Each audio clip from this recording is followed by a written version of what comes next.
정상회담 개최 관련해서 브리핑이 있고요. 그리고 아까 오전에 있었던 나라재정 절약 간담회 관련한 브리핑이 있고요. 마지막으로 차관급 인사 관련해서 브리핑도 있습니다. 네.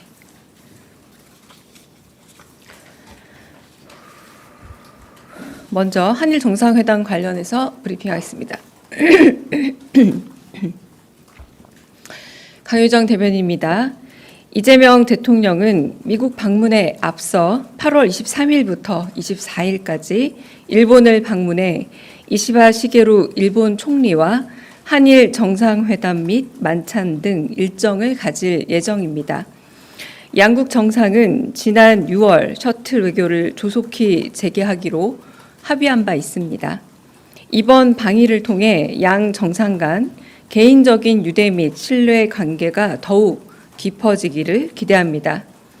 회담을 통해 한일 정상은 양국 간 미래지향적 협력의 발판을 공고히 하고 한일 그리고 한미일 공조 강화 방안은 물론 영내 평화와 안정, 지역 및 글로벌 이슈에 대해서도 허심탄회하게 의견을 나누게 될 것입니다.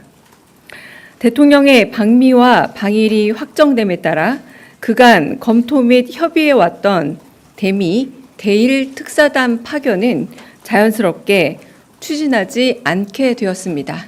이상입니다. 두 번째 브리핑입니다. 이재명 대통령은 오늘 오전 10시 대통령실에서 재정 분야 민간 전문가와 예산을 편성하는 기획재정부 및 관계부처 실무 공무원과 함께 나라재정 절약 간담회를 가졌습니다. 이번 간담회는 저효율 예산, 관행적 지출, 중복 사업을 정비하고 정부 예산의 집행을 효율화하기 위한 지혜와 의견을 모으는 자리였습니다. 이 대통령은 모두 발언에서 우리 시대의 과제는 성장을 회복하고 민생을 회복시키는 것이라면서 지출 조정을 통해 가용 자원을 확보하고 우리 정부가 하고자 하는 진짜 성장과 민생 회복에 효율적으로 투자해야 한다라는 취지로 말했습니다. 한편 이어진 주제 발표와 토론에서 이 대통령은 지출구조 조정 내용을 공개해달라는 전문가들의 요청에 불필요한 오해를 사지 않게 정해진 예산은 다 공개할 것을 지시하였고 더불어 민간이 새로운 시각, 제3자의 시선에서 정부 예산안을 냉정하게 보고 분석해달라 요청했습니다. 또한 영유아 대상 각종 수당을 아동 기본소득으로 통폐합하자는 의견에 공감하면서 공급자 중심으로 파편화되어 있는 예산을 수요자 중심으로 통합해야 한다고 언급했습니다. 한편 지방정부의 금고 선정과 이자율 문제를 검토해야 한다는 전문가의 제안을 주목하며 정부 차원에서 조사해 공개 가능 여부를 검토하라 지시했습니다. 이재명 대통령은 간담회를 마치며 민간에서 하는 제안이 예산 편성 과정에 잘 반영되어야 한다고 다시 한번 강조했습니다. 이상입니다. 마지막으로 차관급 인사 관련해 브리핑하겠습니다. 이재명 대통령은 오늘 10명의 차관급 인사를 단행했습니다. 첫 번째, 문화체육관광부 제1차관은 김영수 현 문체부 국립중앙박물관 행정운영단장입니다. 정책에 대한 풍부한 이해를 바탕으로 우리나라의 글로벌 소프트파워 빅5 도약을 뒷받침할 정책 전문가로 기대됩니다. 문화체육관광부 제2차관은 김대현 전 문화체육관광부 종무실장입니다. 세계관광기구 평창 동계올림픽 조직위 파견 등 체육 관광 분야에서 누구보다 풍부한 경험을 바탕으로 업무에 대한 깊은 이해에 기반한 판단력이 장점입니다. 조달청장은 백승보 현 조달청 차장입니다. 조달청의 혁신 전략을 도맡아온 조달행정 전문가로 조달 개혁을 통해 불합리한 관행을 타파하고 신기술 우대를 통해 혁신 성장을 뒷받침할 적임자입니다. 통계청장은 안형준 현 통계청 차장입니다. 빅데이터와 AI 시대에 상응하는 통계청의 역할을 누구보다 깊이 이해하고 있어 국가 통계를 활용한 다양한 국내 AI 산업의 혁신과 국민 편의성 제고에 기여할 것으로 생각됩니다. 농촌진흥청장은 이승돈 현 국립농업과학원장입니다. 농진청 농업연구사로 입사한 후 주요 요직을 거치면서 연구와 정책, 현장을 다양하게 경험한 만큼 AI 기반 농업 등 미래 농정에 기여할 겁니다. 산림청장은 김인호 현 환경교육혁신연구소 소장입니다. 환경조경과 교수이자 생명의 숲 학교숲위원회 위원장, 신구대 식물원장 등을 역임한 이론과 실무에 모두 밝은 산림 전문가로 산림 행정의 변화를 이끌 것으로 기대됩니다. 기상청장은 이미선 전 기상청 수도권 기상청장입니다. 국민 안전을 위협하는 각종 기후위기 현상을 탐지하고 과학적인 예측 정보로 국민 생명 보호에 기여할 경륜 있는 기상 전문가입니다. 민주평화통일자문회의 사무처장은 방용승 현 전북결의하나 공동대표입니다. 오랜 기간 시민사회에서 통일운동을 해온 활동가로서 통일에 대한 국민적 합의를 다시 만들어내 민주평통의 새 바람을 불러올 적임자입니다. 소청심사위원회 위원장은 정한중 현 한국외대 법학전문대학원 교수입니다. 사법연수원생 시절 12.12 쿠데타에 대한 검찰의 기소유예 처분을 정면으로 비판하는 등 헌법재판소의 5.18 특별법 파판 판결을 이끈 단초를 마련한 인물로 원칙에 따른 엄정한 심사가 기대됩니다. 끝으로 국가정보원 3차장은 김창섭 국정원 과학기술부서장입니다. 이상입니다.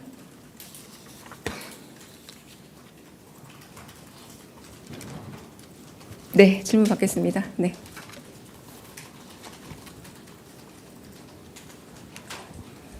네, 대변인님 고생 많으십니다. 아시아경제 송승섭입니다. 대통령께서 미국보다 일본을 먼저 방문해서 정상회담을 하는 것이 대통령께서 특별한 좀 함의를 두고 계신 결정이신지 아니면은 정상 간 일정을 좀 조율하는 과정에서 자연스럽게 이루어진 것인지 궁금합니다. 네, 제가 특별히 전달받은 바는 없고요. 아마 일정 조율상 그런 일정으로 이제 최종적으로 마무리된 것으로 알고 있습니다. 네. 네, 대변인님 MBC 정상빈입니다. 먼저 23일, 24일 일본 방문하신다고 했는데 그럼 24일 미국으로 이동하시는 일정을 고려하면 23일에 회담과 만찬 모두 이뤄지는 건지 먼저 여쭤보고요. 그리고 최근 방한한 고이즈미 신지로 일본 농림수산상이 일본산 수산물 수입 규제 철폐를 요구했다고 직접 밝히기도 했는데 회담 무죄로 올라올 수도 있을 것 같은데 이에 대해서 좀 우리 정부의 입장이라든가 이런 게 있는지도 함께 여쭤봅니다. 일단은 제가 받은 자료에 의해서는 23일, 24일로 알려져 있고 그리고 만찬이 예정되어 있고 24일부터 26일까지는 이제 한미 정상회담 일정으로 잡혀 있잖아요. 지금 말씀하신 일정과 거의 유사하지 않을까 싶은데 자세한 일정은 좀 더 확인해 봐야 되지 않을까 싶긴 합니다. 아직 정확하게 만찬 시간이 언제다라고 나와 있지는 않습니다. 그리고 말씀하신 것처럼 고이즈미 신지로 일본 농림수산 대신이 한 말이 있죠, 방한에서.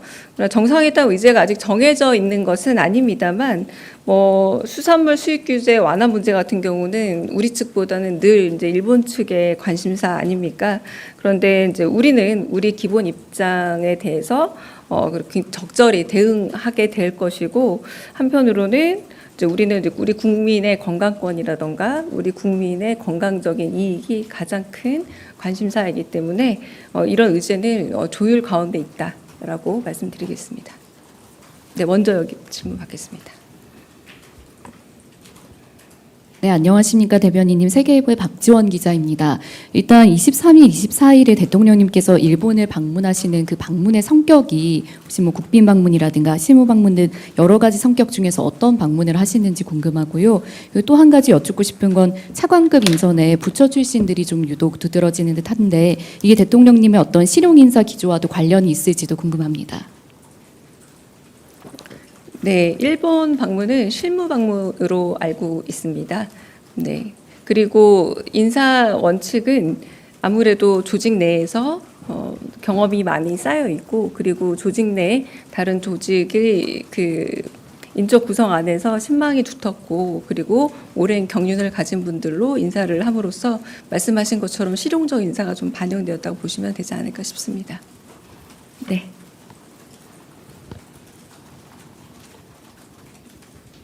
네, 대변인님 반갑습니다. 취재편의점 장윤선 기자입니다. 후쿠시마 오염수 문제와 관련해서는 우리 국민들의 건강권 문제로 상당히 많은 국민들이 관심을 갖고 있는데요. 이번 한일 정상회담 의제로 후쿠시마 오염수 방류 문제가 제기가 되는지 좀 여쭙고 싶고, 물론 앞서 의제가 아직 확정되진 않았다고 하는데 우리 정부 입장에서는 후쿠시마 오염수 방류에 대해서 일본 정부 측에 어떤 입장을 전달하실지도 궁금합니다. 아직은 정확하게 이제 정상회담에 대해서 상세 의제에 대해서 논의하고 있지는 않은 것으로 알고 있고요. 뭐 이제 여러 사안들에 대해서는 이제 회담 직전까지도 어떤 의제를 올릴 것인지에 대해서 실무팀에서 좀 더 논의가 될 것으로 알고 있습니다. 네. 네, 그 뒤에 분 먼저 듣겠습니다. 네.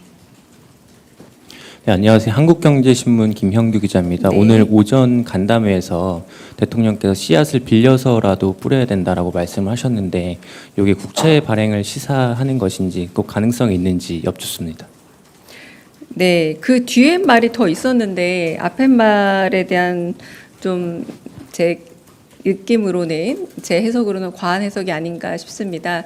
그러니까 씨앗을 빌려서라도 파종을 해야 수확을 할 수 있는데 그렇게 하면은 워낙에 좀 오해가 있으니 재정을 조금 더 낭비되는 부분을 줄이고 효율적인 재정 운영을 해야 된다. 그래서 오늘 이런 간담회를 한다라는 모두 말씀이었습니다. 그래서 네, 그 뒷부분에 대한 제가 인용된 기사도 있었는데요. 잠깐 제가 바로 찾아서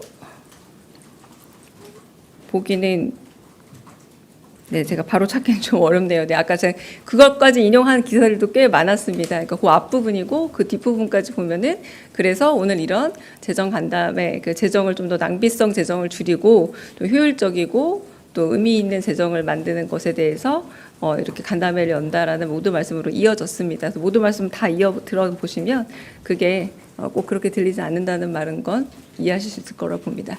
네, 앞에 먼저 손을 드셔가지고요. 네. 네, 안녕하세요. 대변님, 헤럴드 경제 문혜연입니다. 그 경제사절단이 한미 정상회담에 동행할 가능성에 대해서 아직 확정은 안 됐다고 말씀을 주셨었는데요. 만약에 이제 한일 정상회담 가셨다가 미국 가게 되시면 경제사절단도 동행하실지 여쭙습니다. 네, 그 일정에 대해서는 아직 정확하게 확정된 바가 없어서 말씀드리긴 어렵지만, 그때 말씀드린 것처럼 경제사절단이 만약에 미국에 가게 되고, 그리고 만약에 미국의 어떤 투자가 일정 정도의 규모로 이루어지게 된다라고 하면은 반드시 그 부분에 대해서는 저희가 뭐 브리핑이라던가 혹은 뭐 이런 방식으로 꼭 전달해 드리겠다라고 말씀드릴 수 있겠습니다. 아직은 정해진 바가 없다라고 말씀드리겠습니다. 네.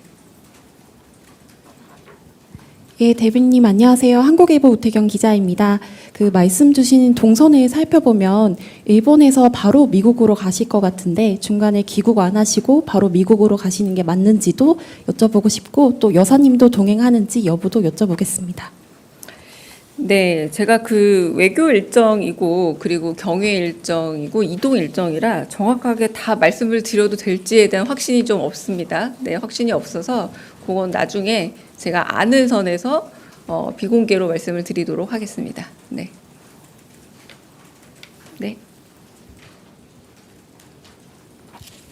예, SBS 강민우입니다. 저 한미 회담 같은 경우에는 그 트럼프 대통령의 초청으로 이 대통령께서 가신다고 설명해 주셨었는데, 그럼 이번 한일 회담도 이시바 시게루 총리의 초청을 받아서 간 걸로 해석하면 되는지 좀 여쭙습니다. 일단은 트럼프 대통령 같은 경우는 뭐 아예 뭐 트위터에 올려서 이제 초청이라는 뭐 표현이 굳이 없었어도 그렇지만 글쎄요, 제가 그 초청이다 아니다라는 표현인데 이 부분에 있어서 일단 G7하고 그 통화에서 상호 초청을 하셨습니다. 그러니까 통화에서도 한번 일본에 방문해서 같이 정상회담 하면 좋겠다라고 분명히 말씀을 나누셨고 G7 정상회담에서도 같이 한번 일본에 오셨으면 좋겠다라고 말씀하셨고 이재명 대통령도 한번 초청을 하면 좋겠다라고 상호 초청을 한 상태이기 때문에 초청을 받았다라고 말해도 무방하지 않을까 싶습니다. 네. 다른 질문 또 있으실까요? 네. 네, 안녕하세요. 채널의 이상원입니다. 다른 현안 한 가지만 여쭙겠습니다. 네. 그 15일 열리는 국민 임명식에 박근혜 전 대통령과 김옥숙, 이순자 여사 등도 불참의 뜻을 전했다고 하는데 이 사실이 맞는지 여쭙고요. 또 보수 진영 인사 중에서 좀 참석을 밝히신 분이 있는지도 여쭙습니다. 네, 그 두 분은 조금 연세도 있으시고 건강상의 이유로 참석하기 어렵다라고 밝히신 것으로 정무비서관실에서 제가 전달받은 바 있고요. 그리고 다른 보수 인사분 초대가 어디까지 됐는지 그리고 초대에 어떻게 응했는지는 제가 미처 다 확인은 못했습니다. 아마 내일 정무수석께서 따로 브리핑을 하지 않을까 싶어서 좀 더 확인이 더 가능하지 않을까 싶고요. 국민임명식에 이름처럼 많은 국민들이 참여해서 대통령을 임명하는 행사이기 때문에 그 외에 많은 국민들이 참여하는 것 자체가 좀 더 의의가 있는 행사가 아닌가라는 생각은 들긴 합니다. 네. 네. 네, 대변인님 뉴시스 김경록입니다. 질문이 두 가지인데 한 가지는 아까 비서실장님께 사실 여쭤봤어야 되는데 질문을 놓쳐서 지금 여쭤보는데요. 네. 그 공정위원장 후보자 임명하시면서 국정 철학을 치밀하게 구현할 경제 검찰의 새 후보자라는 표현을 쓰셨는데 이 경제 검찰이라는 게 어떤 인식에서 나온 표현일지 한 가지 일단 여쭤보고요.